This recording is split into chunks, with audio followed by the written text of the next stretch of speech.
क्या आपको भी आपके विचारों ने घेर रखा है? क्या आप भी अपने विचारों की बाढ़ से परेशान हैं? तो आइए जानते हैं विचारों को कैसे कंट्रोल कर सकते हैं। जब हम खुश होते हैं तो विचारों की संख्या थोड़ी कम होती है और उसकी क्वालिटी भी थोड़ी अच्छी होती है, अच्छे थॉट्स आते हैं। पर जब हम दुखी होते हैं तो ये संख्या बढ़ती ही चली जाती है और उसकी क्वालिटी भी गिरती ही चली जाती है। तो आइए हम विचारों को कंट्रोल कैसे कर सकते हैं इसके बारे में जानते हैं। एक आवरण की तरह विचार हमारे मन की ऊपरी सतह है। जिस प्रकार आकाश बिल्कुल साफ रहता है पर बादलों का आवरण इधर उधर गुजरता रहता है, ठीक उसी प्रकार हमारे मन में विचारों का आवरण हमारे आसपास घूमता रहता है। तो हमारे शुद्ध ज्ञान को, शुद्धतम ज्ञान को कवर कर लेता है। आवरण की शुरुआत कहाँ से होती है इसे तो जानना पड़ेगा, क्योंकि जब तक इसकी शुरुआत कहाँ से होती है यह पता नहीं चल जाता, जड़ मिल नहीं जाती, तब तक इसे जड़ से हटाना मुश्किल है। तो इसका जवाब श्री कृष्ण जी ने गीता में बता रखा है कि ज्ञान पर जो आवरण चढ़ा होता है उसकी शुरुआत इंद्रियां, मन एवं बुद्धि से होती है। ध्यान से सुन लीजिए इस बात को।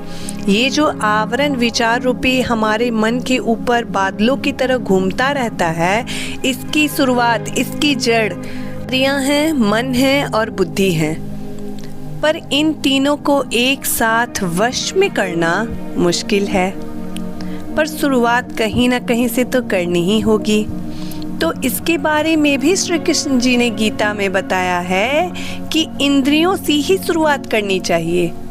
अब इंद्रियां कौन कौन सी हैं ये तो सभी को पता होगा, पर नहीं पता है तो वो भी मैं बताती हूँ कि आँख, कान, नाक, मुख, त्वचा, ये हमारी 5 इंद्रियां हैं। इनको रेगुलेट करना है। जैसा कि मैंने पहली वीडियो में भी कुछ हद तक बताया था कि हमारी 5 इंद्रियां, पंखे तो हम सब चलाते हैं, पंखे में रेगुलेटर भी होता है और 1 2 3 4 5 भी लिखा होता है। कितनी स्पीड आपको चाहिए उस स्पीड पे आप लगा दीजिए रेगुलेटर को। उसी प्रकार हमारी 5 इंद्रियों के बीच भी एक रेगुलेटर लगाना है हमें, क्योंकि यदि इसे वश में ना किया तो ये आपको अपने वश में कर लेगा, जिससे आपके ज्ञान का पूर्ण रूप से नाश हो जाएगा। और ये सब डिपेंड करता है कि आप क्या सुनते हैं, क्या देखते हैं, क्या पढ़ते हैं, क्या बोलते हैं, क्या देखते हैं, कैसी मूवीज देखते हैं, कैसी संगत रखते हैं, आपके दोस्त कैसे हैं, इन सब को रेगुलेट करें, इन सब पे रेगुलेटर फिट करें जैसे पंखे में लगा होता है। उसी प्रकार संयम रूपी रेगुलेटर आप अपने इंद्रियों पर भी लगाएं। जब हम बिना संयमित तरीके से कुछ भी देखते, सुनते, पढ़ते, बोलते हैं तो गलत डाटा हमारे सबकॉन्शियस माइंड में धीरे धीरे चला जाता है और स्टोर हो जाता है। आपको तो पता ही होगा हमारा 2 मन होता है ना, कॉन्शियस माइंड और सबकॉन्शियस माइंड। कॉन्शियस माइंड जो होता है उसे हम बुद्धि के रूप में जानते हैं एवं सबकॉन्शियस माइंड जो होता है उसे हम मन के रूप में जानते हैं। तो जब हम संयमित होकर वही देखेंगे, पढ़ेंगे, सुनेंगे, बोलेंगे जो हमें सही दिशा में ले जाए, तो मन में जो विचारों की भीड़ लगी होती है वो भी कम होने लगेंगे।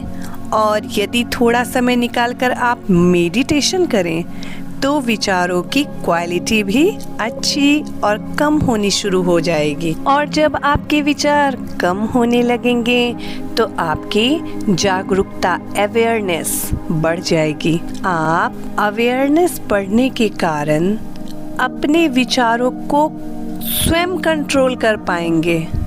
यदि 1-2 बार आप कंट्रोल नहीं भी कर पाते हैं या उससे ज़्यादा बार भी आप शुरुआत में कंट्रोल नहीं भी कर पाते हैं, तो भी आपको ये अवेयरनेस आएगी कि मैंने यहाँ कंट्रोल खो दिया था। ये भी एक अवेयरनेस ही है।